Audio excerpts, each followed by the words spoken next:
मैं शुएब और आप देख रहे हैं नंबर वन भारत न्यूज। आइए नजर डालते हैं आज की ताजा तरीन खबरों पर। नमस्कार, मैं हूं महक और आप देख रहे हैं इस वक्त की खबर बाजपुर से। सगे भाई ने बाजरे के खेत में जाकर बहन को गोली मारकर हत्या कर दी। पुलिस टीम ने आरोपी को तीसरे दिन मानकी घाट से गिरफ्तार कर जेल भेजा। बाजपुर में एसएसपी डॉक्टर मंजुनाथ टीसी ने ऑनर किलिंग का खुलासा करते हुए बताया, सगे भाई ने 7 माह की गर्भवती बहन को बाजरे के खेत में गोली मारकर हत्या कर जीजा को भी मारने उसके घर चला गया। भीड़ एकत्रित होने पर फरार हो गया। पुलिस टीम ने मनकी घाट से आरोपी को 12 बोर के अवैध तमंचे एवं जिंदा कारतूस के साथ गिरफ्तार कर जेल भेजा। एसएसपी डॉक्टर मंजुनाथ टीसी ने बताया, ग्राम महुआ डाली ढकिया नंबर 1 निवासी पवन कुमार पुत्र भीमसेन ग्राम जगतपुर निवासी सोनम पुत्री रामचंद्र से प्यार करता था और सोनम भी इसे प्यार करती थी। सोनम के परिजनों ने उसकी मंगनी तय कर दी, जिस पर सोनम अपने प्रेमी पवन के पास गई। उसने कहा, मेरे घर वाले मेरी शादी करने जा रहे हैं, मुझे शादी नहीं करनी है और मुझे यहाँ से भगा कर ले चलो। 4 दिसंबर सन 2023 को इन लोगों ने मेरठ जाकर किसी मंदिर में शादी कर ली। ये वहीं पर रहकर मेहनत मजदूरी करने लगे और मामला शांत होने पर शादी के 4 माह बाद अपने घर महुआ डाली में आ गए। सोनम का भाई राजीव तोमर इस प्रेम विवाह से बहुत ही आक्रोशित था। दोनों ग्राम मात्र थोड़ी सी ही दूरी पर हैं। रास्ते में आते जाते लड़की की मां लड़की से बात कर लिया करती थी, लेकिन परिवार का कोई और सदस्य बात नहीं करता था। राजीव तोमर ने शादी के बाद से ही सोनम और उसके पति पवन की हत्या की साजिश अपने दिमाग में पहले से ही रच ली थी। मौके की तलाश कर रहा था। 3 सितंबर को लगभग 3 बजे दोपहर को सोनम अपनी भांजी के साथ फ्रेश होने के लिए बाजरे के खेत में जाती है। उसकी भांजी उससे कहती है कि मामा झाड़ियों में छुपा है। सोनम भाई को देखकर भागने लगती है। भाई भागकर सोनम की चोटी पकड़कर उसे नीचे पटक देता है और 12 बोर के अवैध तमंचे में कारतूस भरकर उसे गोली मार देता है और भांजी डरकर वहां से भाग जाती है और घर पहुंचकर बताती है। घटना स्थल से राजीव भी भागकर पवन के घर चला जाता है और कहता है कि तुम लोग कोई मत बोलना, आज मैं पवन को भी जान से मार दूंगा। लेकिन पवन घर पर नहीं होता है, वो बाहर गया होता है। जैसे ही पवन को सूचना मिलती है, घटना स्थल पर पहुंचता है। वहीं पर भागकर फिर राजीव तोमर पहुंच जाता है, लेकिन वहां पर भीड़ एकत्रित हो जाने के कारण राजीव तोमर भी वहां से भाग जाता है और पवन खेतों में जाकर छुप जाता है।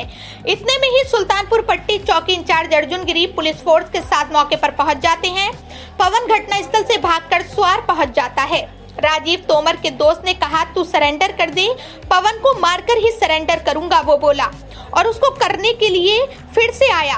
कोसी नदी किनारे मानकी घाट पर मुखबिर की सूचना पर घेराबंदी कर राजीव तोमर को 12 बोर के अवैध तमंचा, एक खोखा कारतूस और एक जिंदा कारतूस के साथ उसको गिरफ्तार किया गया।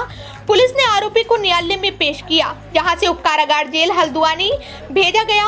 पुलिस टीम में कोतवाल Naresh Chauhan, SSI Vinod Fatriyal, SI Arjun Giri, SI Vikram Dhami, SOG SI Prakash Chand, constable Manoj Mathpal, Sachin Kumar, Deepak Kumar आदि मौजूद थे। 3 सितंबर को दोपहर को अराउंड 3 साढ़े 3 बजे के आसपास हमें सूचना मिली कि एक व्यक्ति ने अपने ही बहन को गांव में गोली मार के उसको मौत के घाट उतार दिया। तो जानकारी मिलते ही हमारा ये जो है महुआ डाली करके गांव पड़ता है, सुल्तानपुर पट्टी के अंदर से जाके नदी पड़ता है। नदी पार करने के बाद कुंडेश्वरी के बगल में जो जंगल है, जो बिल्कुल ट्राई जंक्शन बोल सकते हैं हम, नैनीताल जनपद हो गया और आपका कुंडेश्वरी हो गया काशीपुर थाने का, और आपका बाजपुर का लास्ट गांव है वो तिराहा में, मतलब ट्राई जंक्शन में पड़ता है। उतना दूरस्थ गांव है वहाँ पे महुआ डाली में। वहाँ की सूचना थी। तत्काल हमारा पुलिस फोर्स इंक्लूडिंग एसएचओ, हमारा चौकी इंचार्जेस जितने भी विक्रम धामी है और आपका विनोद फरत्याल है, एसएसआई हमारा अर्जुन गिरी है, सभी लोग पहुँच गए भारी पुलिस बल के साथ। तो जानकारी में ये आया है कि एक पवन कुमार करके व्यक्ति है, वो मूल रूप से मतलब महुआ डाली का रहने वाला है, गडेरिया समुदाय से बिलोंग करता है, और सोनम करके लड़की है, वो सुनहरा कास्ट से बिलोंग करती है, वो बगल के गांव जगतपुरा से है। तो वो दोनों वही डिस्टेंट दूरस्थ गांव का है, जो लास्ट के गांव है दो का। कहने को काशीपुर बाजपुर कोतवाली पड़ता है, वो बिल्कुल जंगल के बगल में स्थित 2 गाँव है।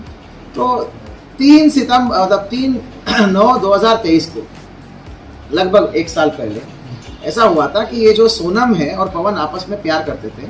तो उससे पहले ऐसा हुआ था, इसके सोनम के 4 भाई है, इसमें सबसे बड़ा भाई राजीव है। तो उनके घर में रिश्ता ढूंढने की प्रयास कर रहे थे। उसी समय जो है ये दोनों सोनम और पवन जो है प्यार में थे। तो इन्होंने भाग के वो कहीं पे यूपी में शादी कर लिया, मंदिर में अपने आप मतलब मंदिर में शादी कर लिया।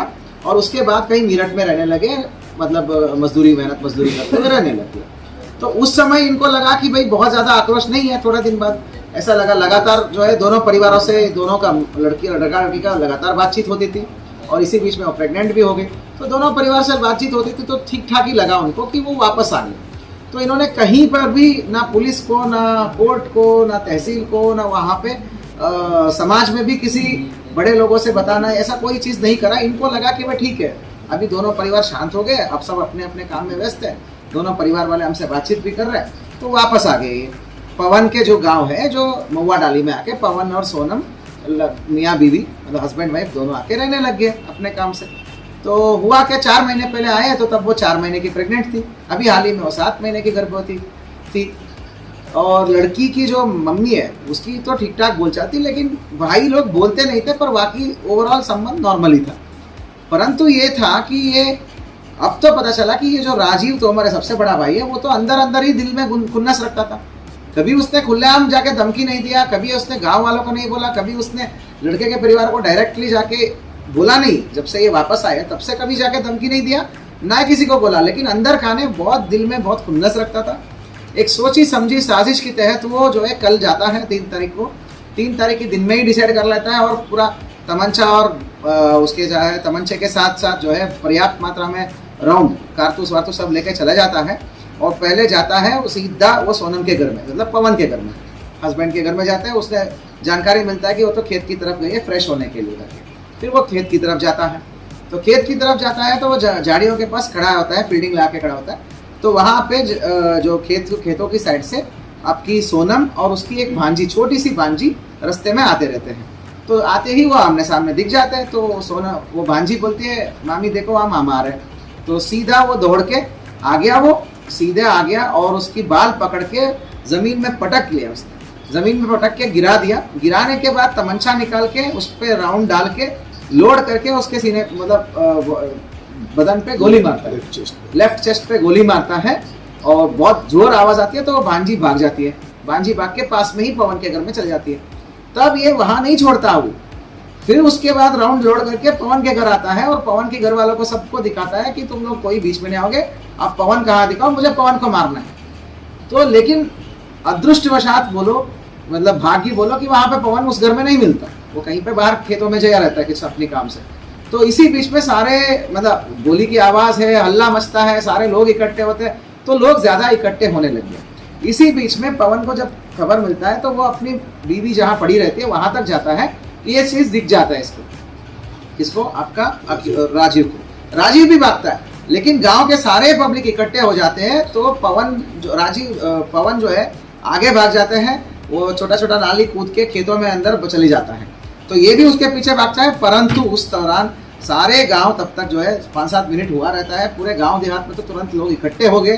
तो इकट्ठे होकर ये राजीव के पीछे पहुंच जाते हैं सब लोग। राजीव को पकड़ने के लिए हल्ला मचा के राजीव के पीछे दौड़ते हैं। तो राजीव पैनिक होकर वहाँ से भाग जाता है, गन्ने की खेतों में भाग के वो कुंडेश्वरी इलाका और जंगल इलाके में भाग जाता है। तो इस सूचना पर जैसे ही हमको पुलिस मिलती है, पुलिस भी भारी पुलिस बल लेके हम वहाँ पहुँचते हैं। सबसे पहले तो पवन की घर के पास जो है भारी पुलिस बल तैनात करते हैं हम लोग, क्योंकि हमें अंदेशा था कि भाई ये फिर से कुछ अटैक न कर ले। पवन और उसके पूरे घर परिवारों के सामने हमने भारी पुलिस बल तैनात किया, असलेबंद कांस्टेबल, हेड कांस्टेबल तैनात किया, पूरे गांव का कॉम्बिंग किया, लड़के के घर वालों के सबको लाकर हमने विस्तृत पूछताछ करी। तो इससे हो गया, प्रेशर बढ़ गया और हमने पूरा जंगल को कॉम्बिंग करा, तो कहीं वो मिला नहीं। तो उसी बीच में वो फोन स्विच ऑफ करके वो पहुंचता है स्वार में, फिर फ़ोन खोलने की प्रयास करते हैं। तब तक हमारी पूरी टीम उसके पीछे पड़ गई थी। तो इधर शव को कब्जे में लेकर हमने पंचायतनामा पोस्टमार्टम की कार्रवाई करी और उसके बॉडी के अंदर से बिट होता है, जो कारतूस का बिट हो गया और पैलेट्स हो गया, सब निकाला गया।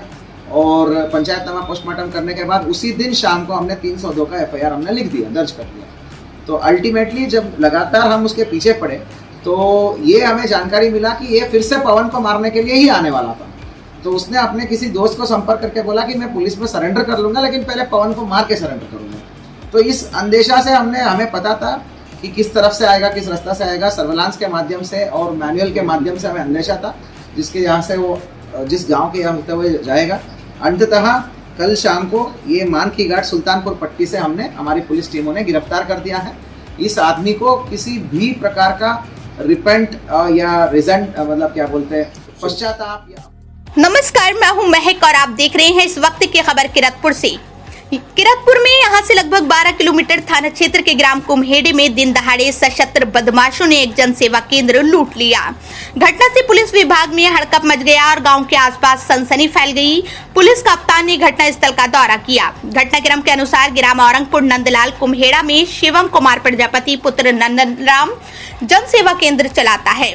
लगभग शाम 4 बजे उसका छोटा भाई अर्पित प्रजापति जन सेवा केंद्र पर बैठा था, तभी 3 बदमाश, जिनमें से एक ने हेलमेट पहन रखा था और 2 बदमाशों ने चेहरे पर कपड़े से ढक रखे थे, बड़े आराम से जन सेवा केंद्र पर पहुंचे। इससे पहले अर्पित कुमार को समझ पाता, एक बदमाश उसके पास पहुंचा और हाथ में तमंचा लहराते हुए फिल्मी स्टाइल में कैश से भरा बैग अर्पित कुमार से लूट लिया।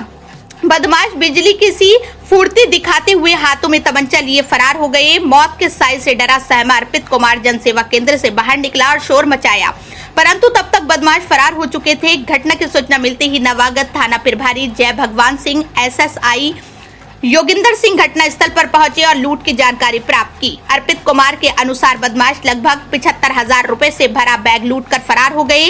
दिन दहाड़े फिल्मी स्टाइल में हुई लूट से ये बात साबित हो गई कि बदमाश को पुलिस का जरा सा भी खौफ नहीं रहा। घटनास्थल का पुलिस कप्तान अभिषेक झा व CO देश दीपक नजीबाबाद ने दौरा किया और पुलिस को आवश्यक निर्देश दिए। घटना CCTV कैमरे में कैद हो गई है। दिनांक 20 अगस्त को थाना किरतपुर के गांव कुम्हेड़ा में एक जन सेवा केंद्र पर 3 व्यक्तियों द्वारा लूट की घटना घटित की गई थी। इस संबंध में अभियोग पंजीकृत किया गया था। थाने की टीम और स्वाट टीम दोनों को लगाया था। इसमें स्वाट टीम को इसमें सफलता मिली है। इसमें 2 अभियुक्तों को गिरफ्तार किया गया है।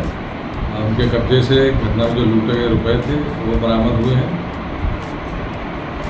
साथ ही इनके जो कपड़े वो पहने हुए थे CCTV फुटेज में आए थे वो भी इनसे बरामद हुए हैं। पूछताछ में उन्होंने बताया कि इनका एक साथी पवन है, जिस पे कई मुकदमे कायम हैं, वो पुराना शातिर अपराधी है। उसके साथ ये लोग आए थे, उसी की सूचना पर पहुंचे थे और लूट के भागे थे। पवन ने ही इनको बताया कि केवल 2700 रुपये मिले थे। अभियुक्त पवन की गिरफ्तारी के लिए टीमें लगाई हैं। शीघ्र ही उससे गिरफ्तार किया गया तथा बचा हुआ जो और माल है उसकी बरामदगी की जाएगी। नमस्कार, मैं हूं महक और आप देख रहे हैं इस वक्त की खबर काशीपुर से। प्रेमी से शादी करने के लिए नौकरानी ने की मालकिन के लाखों रुपए के आभूषणों की चोरी। पुलिस ने किया खुलासा। काशीपुर पुलिस ने विगत जनवरी में एक घर में हुई लाखों रुपए के आभूषणों की चोरी का खुलासा करते हुए घर की नौकरानी व उसके प्रेमिक को गिरफ्तार किया है, जिनके खिलाफ पुलिस ने संबंधित धाराओं में मुकदमा दर्ज किया है। काशीपुर पुलिस अधीक्षक अभय सिंह व CO अनुषा बडोला ने खुलासा करते हुए बताया कि प्रकाश एनक्लेव मानपुर रोड निवासी नीलम सूठा पत्नी राजीव सूठा ने पुलिस को दी तहरीर में बताया कि उनके घर पर लाखों रुपए के सोने के गहनों की चोरी 5 जनवरी सन 2024 को हो गई थी। चोरी हुए गहनों की तलाशी घर में करने के उपरांत भी नहीं मिले। इस बीच पीड़िता ने घर में काम करने वाली नौकरानी पर चोरी का शक जताया। महिला पीड़िता की तहरीर पर पुलिस ने मुकदमा दर्ज कर जांच शुरू कर दी। नौकरानी दीप गंगा कॉलोनी काशीपुर निवासी अंजलि राणा को पुलिस ने हिरासत में लेकर पूछताछ शुरू कर दी। पुलिस द्वारा कड़ी पूछताछ करने पर अंजलि ने अपना जुर्म कबूलते हुए बताया कि उसने पीड़िता के घर काम के दौरान गहनों पर हाथ साफ कर दिया था, जिसे उसने अपने प्रेमी हनुमान मंदिर कॉलोनी काशीपुर निवासी शिवम पुत्र विजयपाल को सौंप दिया था और गहनों को बेचकर वो प्रेमी से शादी करना चाहती थी। पुलिस ने दोनों के खिलाफ संबंधित धाराओं में मुकदमा दर्ज कर दोनों को कोर्ट में पेश किया है। पुलिस टीम में कोतवाली प्रभारी निरीक्षक आशुतोष कुमार सिंह, कोतवाली के वरिष्ठ उप निरीक्षक सतीश कुमार शर्मा, SI विपुल जोशी, संतोष देवरानी, कांस्टेबल प्रेम कनवाल, गिरीश मटपाल, अंकित कनबोज, महिला होमगार्ड अनीता शामिल रहे। और लगभग जनवरी के महीने में इनके घर में रखे हुए कुछ स्वर्ण आभूषण जो कि इनके स्वयं के भी थे और इनकी बहू के भी थे। बहू इनकी टीचर है, तो वो किसी कारण से इनको ये लगा कि हमने कहीं ऐसी जगह पर रख दिया कि जो हमें मिल नहीं रहा। तो काफ़ी लोगों ने सर्च किया अपने घर में, लेकिन बहू सास से नहीं पूछती